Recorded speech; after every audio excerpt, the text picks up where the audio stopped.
The sky above was dark, filled with thick clouds that rolled like waves on the ocean. Below, the land stretched out flat and wide, dotted with strange metal towers and moving vehicles that humans used to travel from one place to another. This was Earth, a small blue-green planet orbiting an average star in a quiet corner of the galaxy. Not far from the surface, hidden inside a sleek black craft, no larger than a large truck. 3 beings sat in silence. They were not human. Their bodies were covered in smooth, pale skin that shimmered faintly under the dim lights of the ship's interior. Their eyes were large and black with no visible pupils. They had no noses, only 2 small slits where breathing took place. Their fingers were long and thin, ending in soft pads instead of nails. These beings were known as the Zalari, a species native to a cold, deep ocean world where pressure was so great that even the strongest metals would be crushed like paper. They had evolved to live in water rich in methane and heavy minerals, surviving on chemical reactions rather than oxygen. For them, dry land was unnatural. Exposure to air for too long caused discomfort and eventually illness. Their scout ship hovered just outside the atmosphere, cloaked in invisibility, scanning the planet below. "Do you see it?" asked the smallest of the 3, her voice soft and high-pitched. "Yes," said the tallest one, his voice deeper, more mechanical. "It is happening again." On the screen in front of them was a human. He was sitting at a table outside, a building called a diner.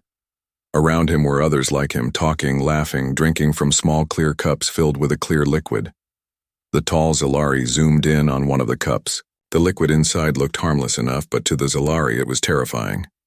He pointed at it. "That substance, they call it water." The smaller Zalari leaned closer. "But we have studied it. It should be deadly to them."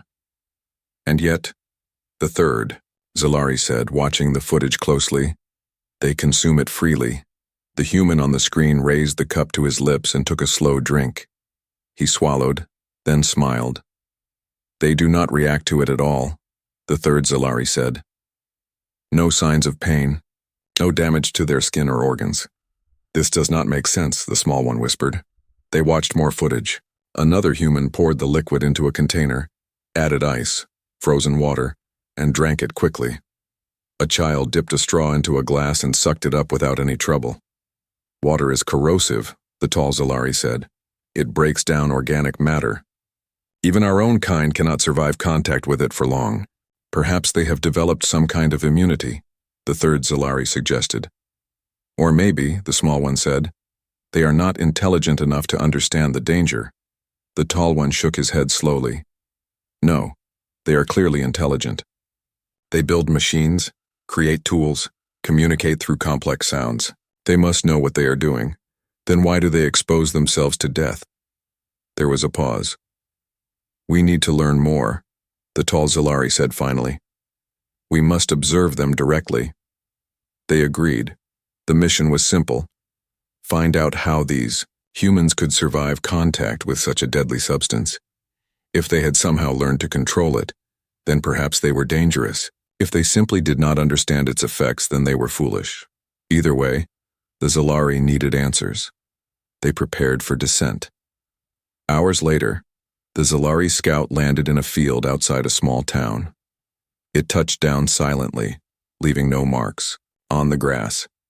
The landing site was chosen carefully, far from human settlements yet close enough to reach one within walking distance. From the ship, 3 figures stepped onto solid ground for the first time in weeks. The air was warm, filled with smells they could barely detect. The sky was orange now, the sun beginning to set. They moved quickly, keeping low and staying away from roads. Their suits helped them blend in, mimicking human appearance with synthetic skin and clothing made from materials found in human stores. Within an hour, they reached the edge of the town. It was quiet, with few people walking the streets. They followed the sounds of voices and entered a small restaurant lit by bright yellow lights. Inside, the air was warm and smelled of cooked meat and bread. Humans sat at tables, talking and eating. Behind a counter, a woman served drinks. The Zalari chose a booth near the back and sat down quietly. A human approached them. She wore a red apron and had a pad and pencil in her hand. "Welcome to the Sunset Diner," she said with a smile. "What can I get you?" The tallest Zalari spoke. "We would like to observe your customs." She blinked. Okay. Have you been here before?" "No," he said. "First time." "Well, you're in luck," she said. "Our coffee is the best in town." The Zalari looked at each other. "Coffee?" the small one asked. "It's a drink," the waitress said. "Hot, bitter, wakes you up." "We will try it," the tall one said. "And something else?" she asked. "Something clear," he said carefully. "With no color or taste." She nodded. "Sure." "Water?" The Zalari stiffened slightly, though they tried not to show it. "Yes," the tall one said. "Bring us water." Moments later, the waitress returned with 3 steaming mugs of coffee and a pitcher of water along with 3 glasses. The Zalari stared at the glasses. "This is it," the small one whispered. "The death liquid." The tall one reached forward and picked up a glass. He held it carefully, watching the liquid inside. It seemed still, harmless. He lifted it to his mouth and paused. "Should we test it first?" the third Zalari asked. "Too late," the tall one said, and took a small sip. Nothing happened. He waited. Still nothing. He took another sip, then a third. He looked at the others. "It has no effect. Are you sure?" the small one asked. "Yes," he said. "It is. Cool. Refreshing." The others hesitated, then followed suit. As they drank, the waitress watched them curiously. "You guys new in town?" she asked. "Yes," the tall one said. "Visiting." "Where from?" "A place far away." "Oh, okay," she said with a shrug. "Well, enjoy your meal." She walked away. The Zalari sat in silence, sipping their coffee and water. "This changes everything," the tall one said. "They drink it openly," the small one said. "And now we have as well. And we are unharmed," the third added. "Then water is not a weapon," the tall one said. "Not to them." "But what does it mean?" the small one asked. "It means," the tall one said, setting his glass down, "that we must learn more about these humans." They continued to watch the humans. Around them, they saw them laugh, argue, share food, and drink water without fear. They saw children splash in puddles after rain, workers pour it over hot engines, farmers use it to grow plants. None of them showed any sign of harm. They treat it like life itself, the third Zalari whispered. "Because it is," the tall one said. "To them." Outside, the sun had fully set, and the stars began to appear in the sky. The Zalari finished their drinks and left the diner quietly, blending. Back into the night. They had come looking for danger. Instead, they had found mystery, and they would return to learn more. The Zalari returned to their ship under the cover of darkness. The town behind them was quiet now, most of its people asleep or watching television inside warm homes. The stars above shone brightly, untouched by city lights. Inside the scout ship, the 3 Zalari sat around a small console. The screen showed footage they had recorded during their time on the surface. Humans drinking water, washing their hands, pouring it into pots, even giving it to animals. None of it made sense. "They do not fear it," said Vera, the smallest of the 3. Her voice was soft but full of concern. "And yet we know what it can do," said Cathar, the leader of the mission. He tapped a few buttons on the console, bringing up chemical data. "Water breaks down organic tissue. It disrupts neural pathways, it dissolves.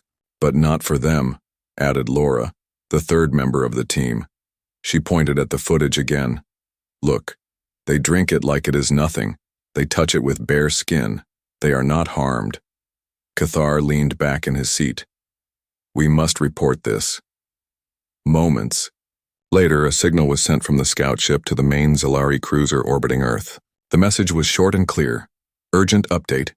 Humans appear unaffected by Talk 7. Further study required." Within hours, a reply came back. Return to base. Council will review findings. Back aboard the cruiser, the three Zalari stood before a large group of elders. These were the leaders of the Zalari people, beings much older and more experienced than any of them. "You say they consume Tox-7 freely?"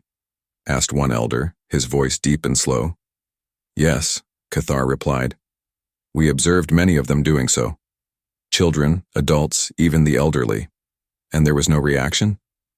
"None at all," Laura said. "No pain? No damage to skin or organs? Nothing." The room filled with quiet murmurs. Finally, another elder spoke. "This is strange. Our science tells us that Tox-7 should be deadly to them. How do you explain this?" Vera stepped forward. "Perhaps their biology is different from ours. Perhaps they have evolved in a way that allows them to survive contact with it. Or perhaps," an elder said slowly, "they are hiding something."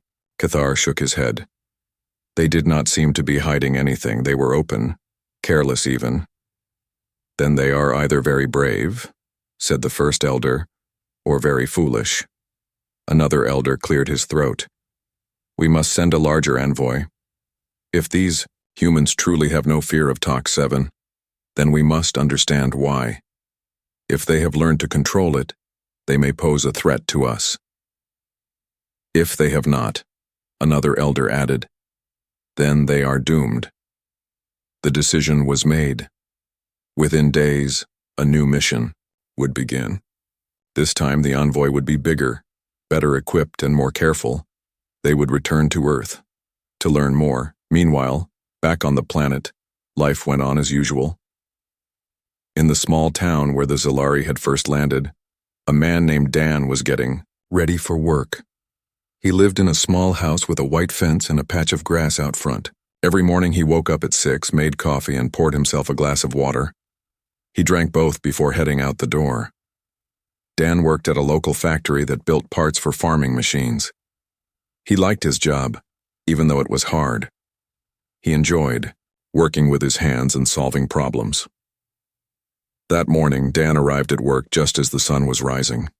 The sky was painted in soft colors, pink, orange, and purple.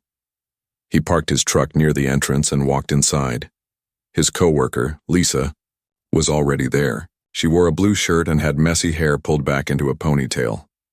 "Morning," she said, sipping from a bottle labeled spring water. "Morning," Dan replied. He took a swig from his own bottle. "How's the family?" "Good," she said. "Kids won't stop talking about aliens, though." Dan laughed. "Again? Didn't they get enough of that after the movie marathon last weekend?" "Apparently not," Lisa said. "They keep asking me if we'll ever see real ones." "Well," Dan said, "if we do, I hope they bring snacks." They both laughed. Inside the factory, they got to work. Dan checked the machines while Lisa kept track of inventory. They talked as they worked, making jokes and sharing stories. At lunchtime, they sat outside on the steps, eating sandwiches and drinking more water. "You ever think about how weird it is that we just drink this stuff all day?" Dan asked. Lisa looked at him like he was crazy. "Not really." "Why?" "I don't know," he said. "Just seems like such a normal thing. But if you stop to think about it, it's kind of wild. We pour it over food, wash ourselves with it, even use it to make ice cream." "Ice cream," Lisa said, smiling. "Now that is important." They finished their lunch and went back inside. Life continued as usual. They had no idea what was coming. High above the planet, the Zalari envoy prepared to descend once more. This time, they were not just observers.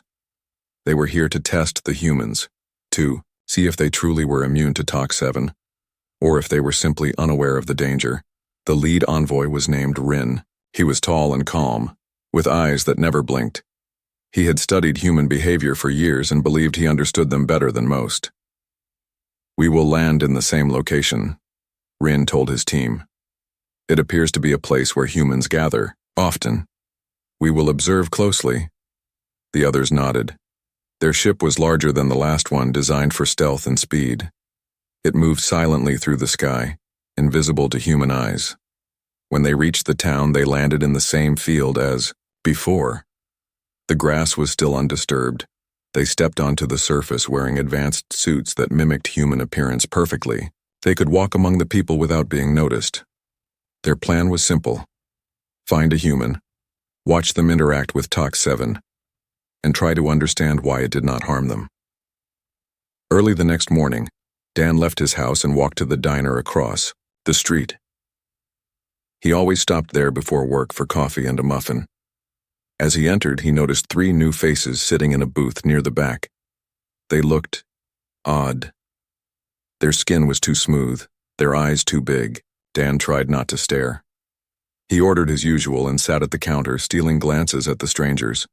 They weren't eating. They were watching, especially when the waitress brought them glasses of water. One of them picked up the glass and held it carefully like it might explode. Dan couldn't help himself. He walked over. "Everything okay?" he asked. The tallest one looked up. "Yes, thank you." Dan smiled.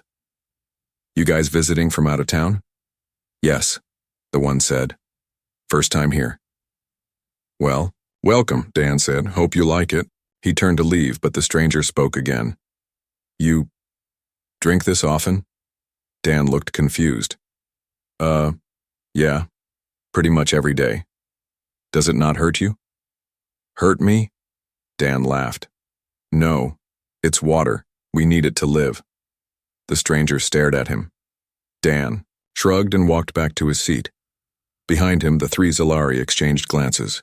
"He says it is necessary for survival," one whispered.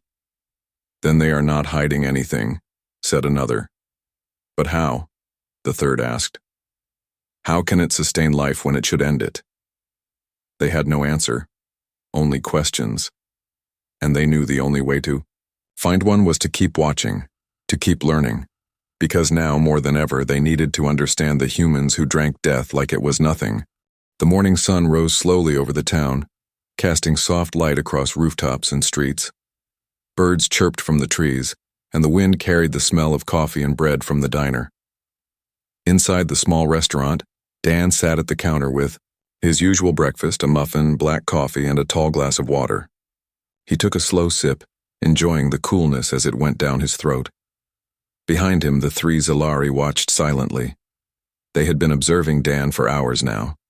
They saw how he drank the water without hesitation, how he poured more when the glass was empty, how he didn't even think about it. It made no sense. "He shows no signs of distress," said Rin, the leader of the envoy. His voice was low, barely audible over the quiet hum of the diner. "None," agreed Vec, another observer. "His body does not reject the substance." "And yet," added Mira, the 3rd Zalari, "we know what Tox 7 does to organic life. It should be killing him." Rin looked at his team. "Then we must test it ourselves. Further." Dan finished his coffee and stood up. He waved at the waitress. "Thanks, Janice," he said. "See you tomorrow." She smiled. "You always do." He left the diner and walked back toward his house. The Zalari waited a few minutes before following. Outside, the air was fresh and the streets were slowly coming alive.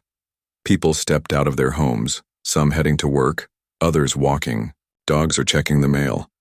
Dan moved through the neighborhood like he did every morning. He passed by houses with neatly trimmed lawns, children playing on bikes, and an old man sitting on his porch drinking tea. The Zalari followed at a distance, careful not to draw attention. As Dan reached his house, he unlocked the door and stepped inside. The Zalari stopped across the street, standing still under the shade of a tree. "He lives alone," Mira noted. "This may give us an opportunity." Rin nodded. "We will wait until nightfall. Then we enter." Hours passed. The sun dipped lower in the sky, painting everything in orange and red. Lights came on in windows, and the sound of dinner being prepared filled the streets. Inside his house, Dan washed his hands after a long day at work. He dried them with a towel, grabbed a bottle of water from the fridge, and sat down on the couch. He turned on the TV, flipped through channels, and finally settled on a show about space travel. On the screen, astronauts floated inside a spacecraft, drinking from floating bags of water. Dan chuckled. "Must be weird drinking like that." He took another sip from his bottle. Outside, the Zalari watched through the window. They saw him drink again. No reaction. No pain. Nothing. Rin placed a hand on the window frame, thinking. If this continues, he said quietly, we may have to accept the impossible. Vec looked at him. That humans are immune to Tox 7? Or, Mira added, that Tox 7 is not what we thought it was. Rin frowned. Our science says otherwise. But science changes, Mira said, when new facts appear. Rin had no answer. For now, they would keep watching. Later that night, Dan brushed his teeth and got ready for bed. He drank one last glass of water before turning off the lights. In the dark, the house was silent. The Zalari waited. After a while, they were sure he was asleep. Slowly, carefully, they approached the house. Rin pressed a small device to the lock. A soft click sounded, and the door opened just enough for them to slip inside. They moved like shadows, making no noise. They entered the kitchen first. On the counter was the same bottle Dan had used earlier. There was still some water inside. Mira picked it up and studied it. He drinks this regularly, she whispered. Rin nodded. We must confirm its effects. He took out a small scanner and ran it over the liquid. The results appeared on a tiny screen. Same composition as before, he said. Pure H2O. Vec looked at him. And yet, it does nothing to him. Rin closed his eyes for a moment. Perhaps we must take the next step. Mira understood. We must test it again. Vec hesitated. Direct exposure? Yes, Rin said. Not just skin contact, internal. Mira and Vec exchanged worried looks. Ryan's decision was bold, dangerous, but necessary. Early the next morning, Dan woke up to the sound of birds outside his window. He stretched, yawned, and got out of bed. He walked to the bathroom, brushed his teeth, and headed to the kitchen. There something strange caught his eye. The front door was slightly open. Dan frowned. He always locked it. He walked over and pushed it shut.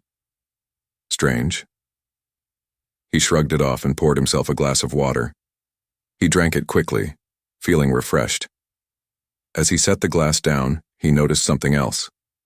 His kitchen floor had small wet marks, like someone had walked in with wet shoes.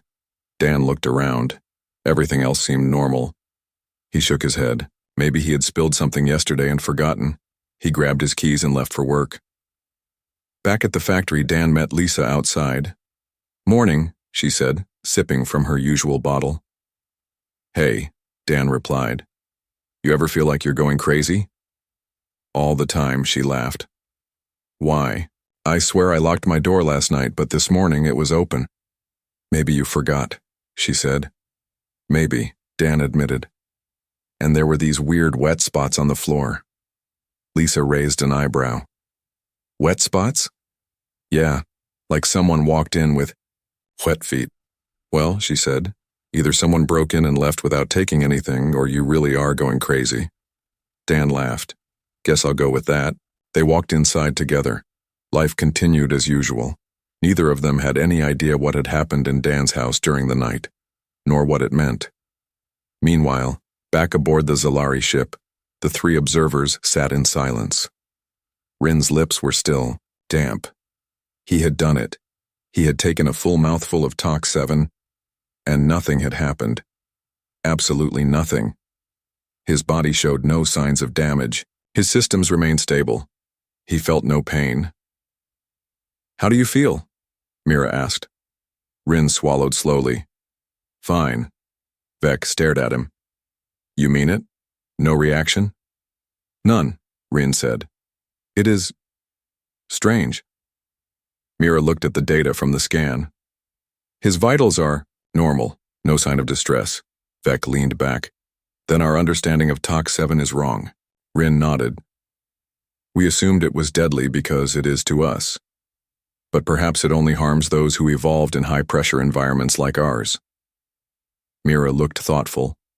So, for humans, it is not death. It is life. Vec exhaled sharply. Then we have misunderstood them completely. Rin stood up. We must return to the council. They need to know what we have learned. Mira looked at him. What if they refuse to believe it? Then we will show them, Rin said firmly. We will bring proof. Vec looked at the small amount of water they had collected. Proof that water is not a weapon, not a poison, but a necessity. Rin nodded. We must change our view of the humans. They are not dangerous. They are different. Different. That word hung in the air. Because for the first time since arriving on Earth, the Zalari were not afraid. They were curious. High above the planet, the Zalari envoy prepared to leave. They had come searching for danger. They had found mystery, and now they had questions. Lots of them. What other things did humans use that were deadly to the Zalari? Was water the only one? Or were there more? More importantly, could the two species learn from each other? As the ship lifted into the sky, invisible to human eyes, Rin looked down at the small town below. One human in particular stood out. Dan. He had unknowingly helped them understand something huge. Something that could change everything. Rin turned, away from the window. Set course for home, he said. The ship accelerated, leaving behind the blue-green planet and the strange beings who called it home. They had come looking for danger. They had found something else. Understanding. And maybe, just maybe friendship. Back on the Zalari cruiser, the air was thick with tension. The council chamber was filled with elders, scientists, and military leaders. They had all gathered to hear what Rin and his team had discovered. Rin's report was clear. Humans drank Tox 7. They did not die, they did not suffer. They lived. The room fell into silence after he finished speaking. Then came the questions. You are saying this substance does not harm them at all? One elder asked. Not in any way we could detect, Rin replied. We watched for days. We tested it ourselves. Nothing happened. Another elder leaned forward. And you are certain this is not some kind of trick? There is no deception, Mira said. They do not even understand why we would fear water. Water, an elder repeated. That is what they call it? Rin nodded. Yes, they use it constantly. For drinking, cleaning, growing, food, even recreation, Vec added. To them it is life. The room stayed quiet again. Finally, the head elder spoke. This changes everything. He looked around at the others. For generations, we have believed that Tox 7, water, is deadly to all intelligent life. If humans can survive it, then our understanding of biology, chemistry, even evolution must be re-examined. Some of the elders exchanged uneasy glances. What do we do now? One asked. Rin's answer was quick. We learn from them. Mira stepped forward. We have much to gain. If humans can live with water, maybe we can learn how their bodies handle it. Maybe we can find ways to adapt. Vec added, maybe even trade knowledge, share science. The head elder considered this. Contact with humans has always been limited. First contact was meant to be observation only. Rin's voice was calm but firm. Times have changed. We cannot ignore what we have learned. After a long pause, the head elder finally spoke. Very well, we will send another envoy, not just observers this time, diplomats. The decision was made. A new mission would begin. Weeks passed. On Earth, Dan's life went on as usual. He got up every morning, drank his coffee and water, and went to work at the factory. Nothing out of the ordinary happened, until one night, Dan was sitting outside his house when he saw something strange in the sky. It was dark and the stars were bright, but then a light appeared. Not like a plane, not like a helicopter, something else. It moved slowly, silently. Then it vanished. Dan blinked. He rubbed his eyes. Had he imagined it? Probably. He shrugged and went inside. But something felt off. The next day at work, Lisa noticed Dan seemed distracted. You okay? She asked. Dan looked up. Yeah, just saw something weird last night. Like what? A light in the sky, moving slow, almost like it was watching me. Lisa raised an eyebrow. You sure it wasn't just a drone? Maybe, Dan admitted. But it didn't sound like one. Didn't make any noise. She laughed. So now you're seeing silent aliens? Cool. Dan smiled. Guess so. They went back to work. But Dan couldn't shake the feeling. Someone, or something, was watching. Meanwhile, high above the planet, the new Zalari envoy prepared for descent. This time, they were not just scientists. They were diplomats. Their leader was named Nara. She was calm, smart, and very good at talking to other species. Her team included linguists, scientists, and cultural experts. Their mission was not just to observe, it was to make contact. Real contact. They landed in the same field outside town.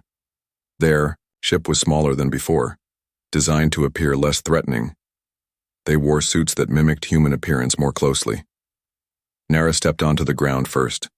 Behind her, 2 others followed. We must be careful, she said. Humans may react badly to us. They seem friendly enough, one of them replied. Still, Nara warned, we do not know how they will respond to open contact. They began walking toward the town. Dan was at the diner, again the next morning. He liked this place. It was comfortable, familiar. He ordered his usual and sat at the counter. As he sipped his coffee, the bell on the door chimed. He turned. 3 strangers walked in. Dan blinked. They looked familiar. Too familiar. His mind flashed back to the morning he had seen them before. Hadn't they left already? He watched as they sat in the same booth. One of them glanced at him. Dan felt a chill. They remembered him. He shook it off. Just coincidence. Probably. After breakfast, Dan left the diner and started walking home. He had a break today. He needed to think. As he walked down the quiet street, he heard footsteps behind him. He turned. The 3 strangers were following him. Slowly, carefully. Dan stopped. They stopped too. He took a step forward. So did they. His heart started beating faster. Can I help you? He asked. The tallest one stepped ahead. Yes, she said. We need to talk. Dan swallowed hard. About what? You, she said simply. Dan frowned. Me? Yes, she said. You have helped us understand something important. Dan looked confused. I have? The woman nodded. Yes. And now, we must ask you something. Dan took a deep breath. Okay, he said. Shoot.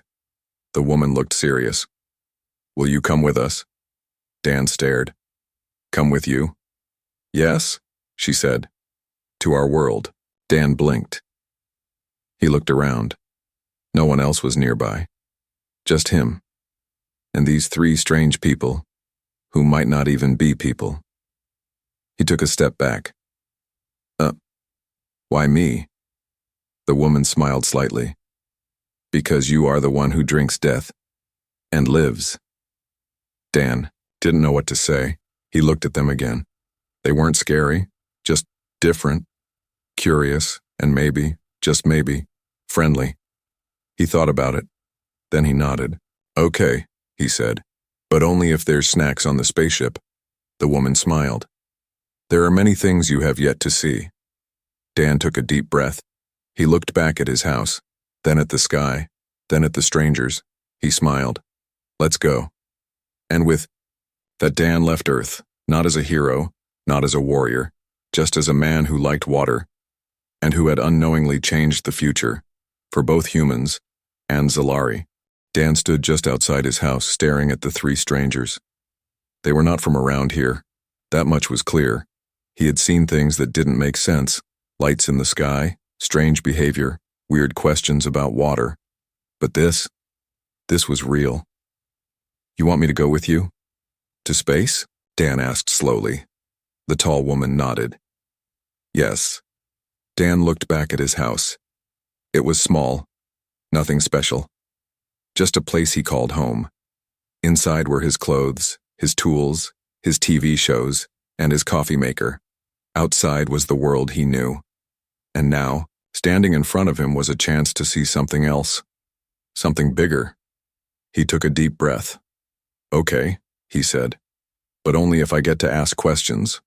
The woman smiled. "You may ask as many as you like." Dan nodded. "Then let's go." Minutes later, they reached the edge of town. Dan followed the strangers through fields and trees until they came to a clearing. In the middle of it stood something that did not belong on Earth. It was small, smooth, and black. Dan stared at it. "Is that—" he started. "Our ship," the woman said. Dan swallowed hard. "Looks fancy." They walked toward it. As they got close, the side opened silently. Inside, the lights were soft and blue. Dan hesitated for just a second.